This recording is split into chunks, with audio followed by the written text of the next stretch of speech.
How to add Binance referral code after signing up, step-by-step guide. Hello everyone.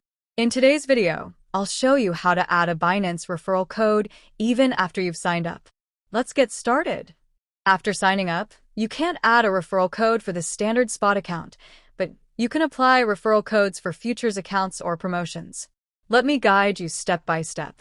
Here's how to add a referral code for Binance Futures. 1.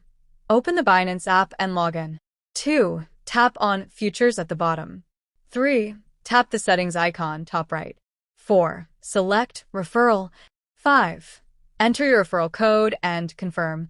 Sometimes, Binance offers promotions where you can enter a referral code after signing up. 1. Go to the Binance homepage.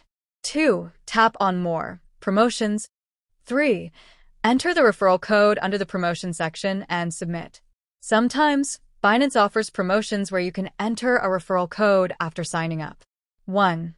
Go to the Binance homepage. 2. Tap on More Promotions. 3. Enter the referral code under the promotion section and submit. If you missed entering a referral code and believe you are eligible, you can contact Binance support. 1. Open Binance and go to Help Center. 2. Tap on Chat and type referral code issue. 3. Explain your situation to their support team. Always use genuine referral codes. Use referral codes during Binance promotions. Check Binance referral policy updates. Remember, referral benefits depend on Binance's latest policies, so always read their terms and conditions carefully. If you found this tutorial helpful, please like, share, and subscribe for more cryptocurrency guides. See you in the next video.